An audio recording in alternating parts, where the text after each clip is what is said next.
Vamos então começar a parte 3 da nossa aula 4. Peço desculpa, na parte anterior eu tinha falado que a gente ia para a parte 4 e eu me confundi. Então, parte 3.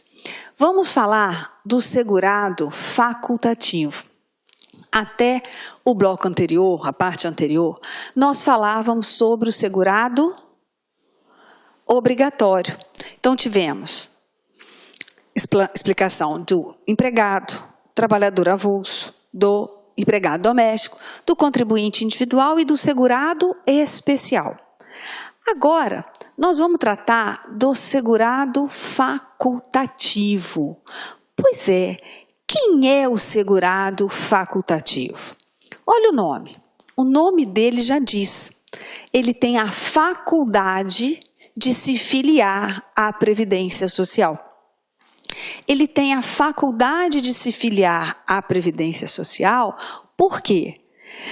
Porque ele não está amparado obrigatoriamente em um regime próprio de Previdência Social e nem se enquadra como segurado obrigatório do regime geral. Mas por vontade própria, por ato volitivo, a CESP gosta muito desse termo, por ato volitivo, ele quer ingressar, quer ser filiado à Previdência Social.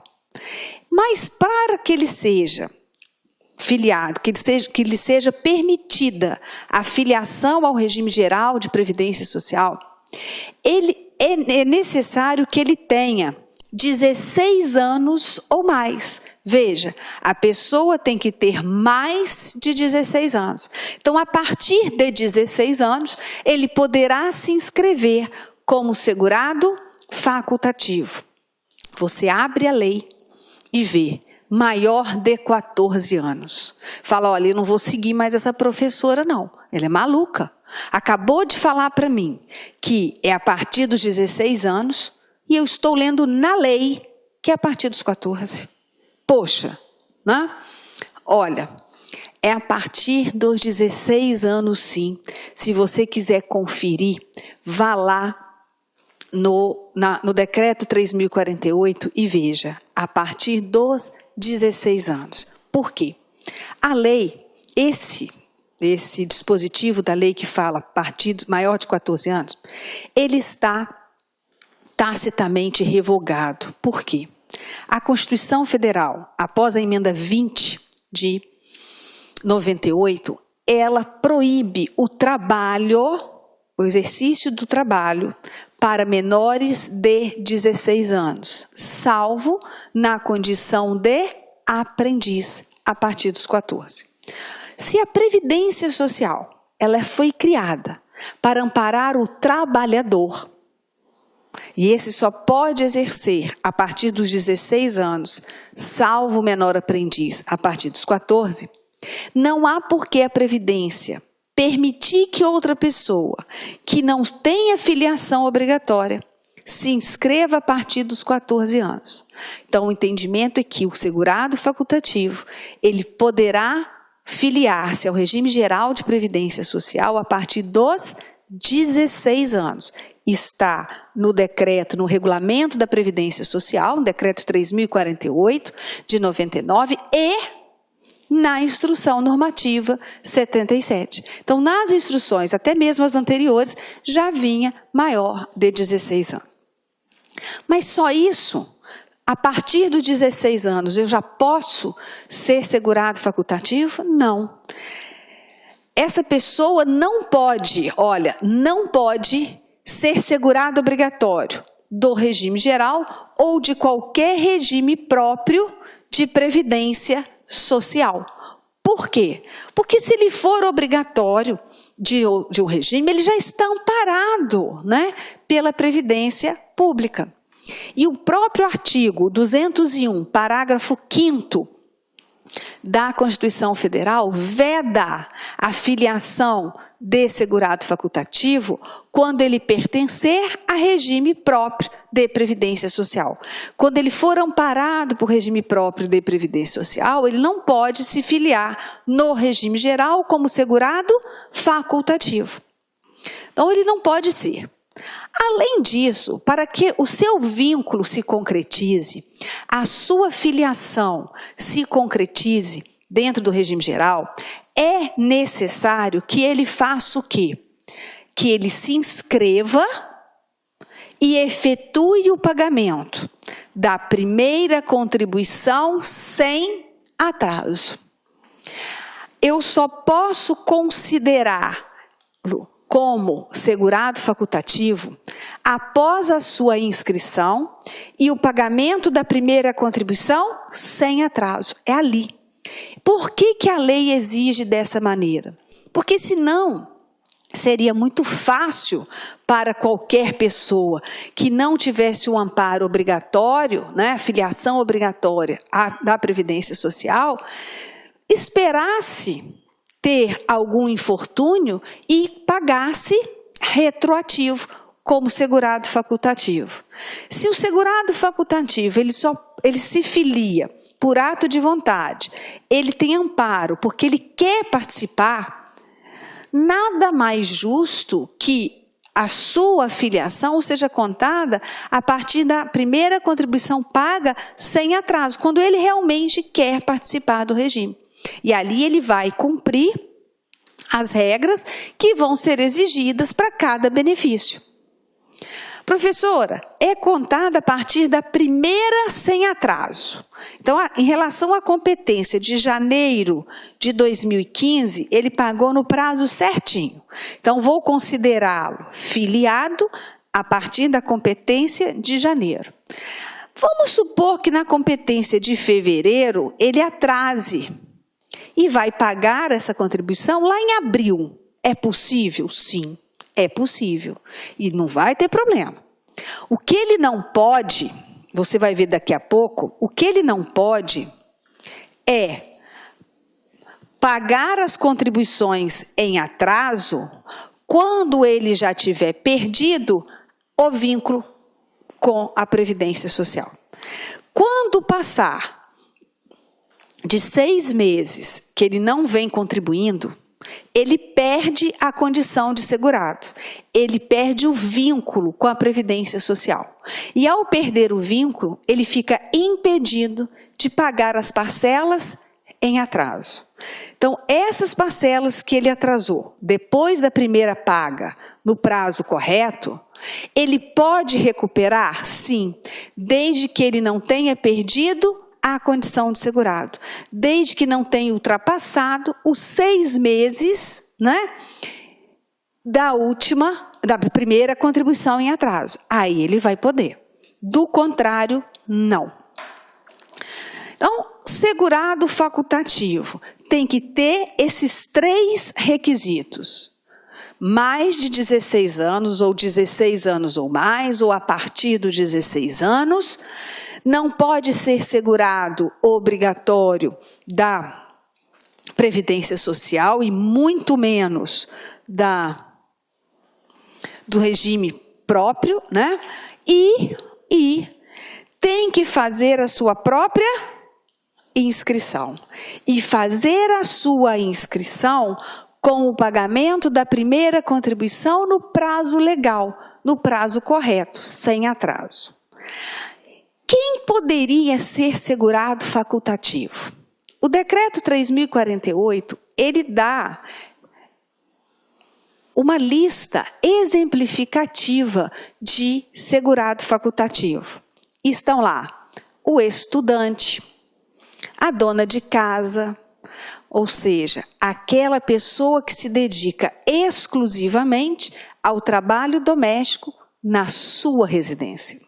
Dona de casa, o presidiário, e aí o presidiário, inclusive, aquele que presta serviço a uma ou mais empresas quando está no regime fechado ou semiaberto. Mas ele não presta serviço à empresa? Sim, mas o decreto o considera segurado facultativo. Tá? Segurado facultativo. Eu tenho mais um, e esse é importante, né? Já estou falando bastante com vocês, é o síndico de condomínio, não remunerado. Por quê? Se aumentou a voz? Porque o remunerado ele é contribuinte individual. Então, o síndico não remunerado poderá se inscrever como segurado facultativo. E o síndico isento da taxa não recebe remuneração, não vai ser segurado facultativo. Vai ser o quê? Contribuinte individual. Tá? O desempregado, aquele que perde o seu emprego, deixa de receber remuneração, pode se inscrever como segurado facultativo? Pode. Agora eu pergunto, imagine uma pessoa aposentada, ele era um auditor da Receita Federal do Brasil e está aposentado. E vai ser síndico do seu condomínio. Não é isento da taxa de condomínio, mas também não recebe remuneração pelo cargo. Ele poderá se inscrever como segurado facultativo? Certo ou errado? Errado. Ele não poderá. Professora, mas é síndico de condomínio não remunerado, segurado facultativo. Só que lá no início eu disse que ele é aposentado da Receita Federal do Brasil. Então, ele é segurado obrigatório do regime próprio de previdência da União. Mesmo que aposentado, até melhor, porque o aposentado já está até usufruindo do benefício desse regime próprio. Então, cuidado, muitas vezes vem, né, nesse sentido. Fulano aposentou-se e veio a ser segurado, veio a ser síndico do seu condomínio. Mas por ter tempo disponível, não vai receber qualquer remuneração, nem está isento da taxa de condomínio. Poderá ele filiar-se na Previdência Social como segurado facultativo? Falso. Por quê? Todos esses exemplos que a gente coloca, síndico não remunerado, estudante, dona de casa, desempregado, qualquer um, antes tem que se encaixar nessas três condições, né? Nessas três condições. Vamos supor que um estudante de 20 anos esteja trabalhando no shopping. Pode ser segurado facultativo? Lógico que não, porque ele é empregado, segurado obrigatório. Agora, ele é só estudante, está lá em casa, os pais têm condições de deixá-lo só estudando, né? Está cursando aí uma faculdade aos 20 anos, ele pode se filiar como segurado facultativo? Nesse caso, sim, né? Ele não exerce nenhuma atividade que o enquadre, ou como segurado obrigatório do regime geral, ou como segurado obrigatório de um regime próprio. Tá? Então, cuidado aí na análise que nós temos que fazer. Agora, fechando todos os enquadramentos de segurado, obrigatório e facultativo, eu trago para você algumas regras que estão dispostas na lei e que são importantes, né, na hora da sua prova. Olha, todo aquele que exercer concomitantemente mais de uma atividade remunerada, sujeita ao regime geral de previdência social, é obrigatoriamente filiado em relação a cada uma delas. Primeiro eu tenho que saber, né, o que significa concomitante. Então, eu estou exercendo de forma concomitante mais de uma atividade remunerada abrangida pelo regime geral. Eu estou exercendo ao mesmo tempo, no mesmo período, né, mais de uma atividade. E aí eu serei filiado obrigatório em relação a cada uma dessa atividade. A Joana, ela é empregada, professora, de 2 instituições privadas de ensino. Ela dá aula a parte da manhã e na parte da noite para uma outra instituição. Ela exerce de forma concomitante. Então, ela vai se filiar obrigatoriamente em relação às 2 atividades. Isso significa também que ela deverá contribuir obrigatoriamente em relação às duas atividades. Aí quem já está estudando há mais tempo me pergunta, mesmo se superar o teto máximo estabelecido para o seu salário de contribuição? Não, até o teto máximo estabelecido pelos Ministérios da Previdência Social e Fazenda. Então, se ela superar o teto, acima desse valor, ela não terá contribuição. Mas filiação em relação a cada uma dessas atividades. Aí outra pergunta, se ela exerce mais de uma atividade no regime geral de previdência social, ela terá duas aposentadorias no regime geral? Uma para cada atividade exercida? Não, ela terá apenas uma aposentadoria. Mas vai levar em conta para o cálculo desse benefício os salários de contribuição de todas as atividades. E se ela ficar incapacitada para o trabalho nessas duas atividades, ela vai ter 2 auxílios doença? Também não. Vai ter só um benefício, considerando o salário de contribuição das atividades. Ela terá direito a salário maternidade em relação a cada atividade? Nesse caso, sim. Nesse caso, sim. Vamos lá.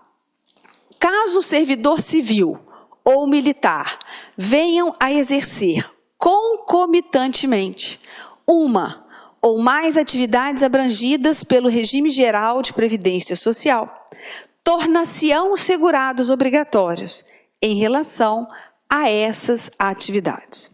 A gente sabe que o servidor, vai estar amparado pelo regime próprio de previdência social. Quando ele tem já instituído pelo seu ente federado, o regime próprio. Então, o militar tem um regime próprio de previdência. O civil, na União, nos estados, no DF e em alguns municípios, já tem o seu regime próprio. Então, ele está lá no regime próprio. Mas, ao mesmo tempo, ele vai exercer atividade do regime geral. Então, se ele vier a exercer concomitantemente uma ou mais atividades abrangidas pelo regime geral, ele vai ser segurado obrigatório desse regime, em relação a essa atividade. Vamos colocar um exemplo. Imagine você, técnico do Seguro Social, trabalha lá o seu período. Mas no período da noite, você conseguiu lecionar em 2 faculdades. Ou de administração, dependendo da sua formação, ou de direito, fisioterapia, o que for. Você dá aula em 2 faculdades privadas. Você está amparado pelo regime próprio da União. Mas em relação a essas atividades que você está exercendo de forma concomitante, ao exercício do cargo de técnico, você será segurado obrigatório da Previdência Social. Nesse caso, em que condição? Como empregado, você é professor de uma instituição de ensino privada. Agora vem, o dirigente sindical mantém, durante o exercício do mandato eletivo, o mesmo enquadramento no regime geral de antes da investidura. Então, se eu fui eleito dirigente sindical, eu vou me afastar do meu trabalho e vou ficar como dirigente sindical. Eu mantenho a condição de segurado que eu tinha antes. Eu estava na empresa e vou ser dirigente do sindicato.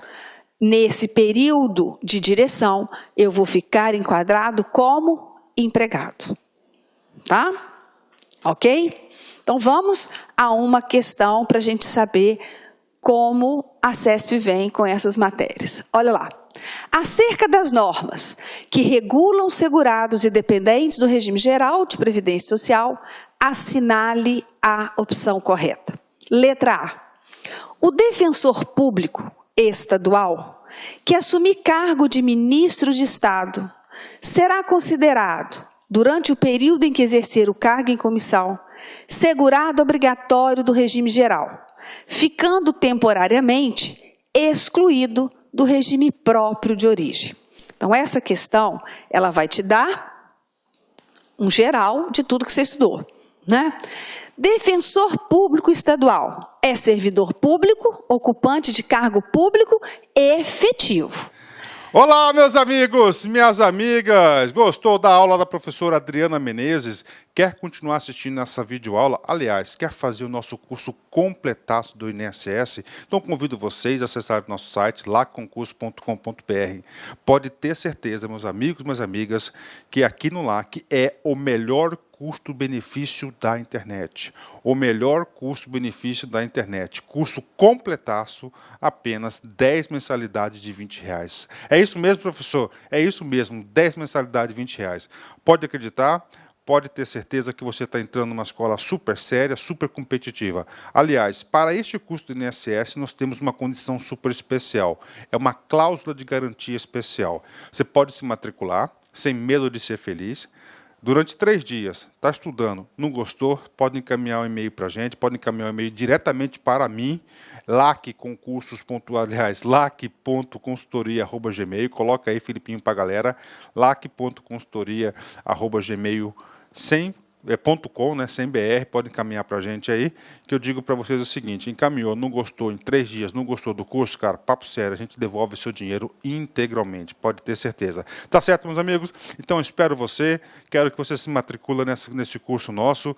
Nós temos aí 5 turmas do INSS, tá certo? A primeira turma começou no dia 28/12, a segunda turma começou no dia 18 de janeiro, a terceira turma começará no dia 1º de fevereiro, a terceira turma, salvo engano, no dia 29 de fevereiro, a quarta turma, a quinta turma de reta final começa, salvo engano, no dia 14 de março, aí, a turma de reta final da INSS.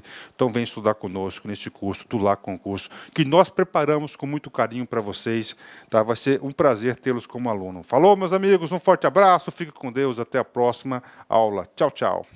Clique lá.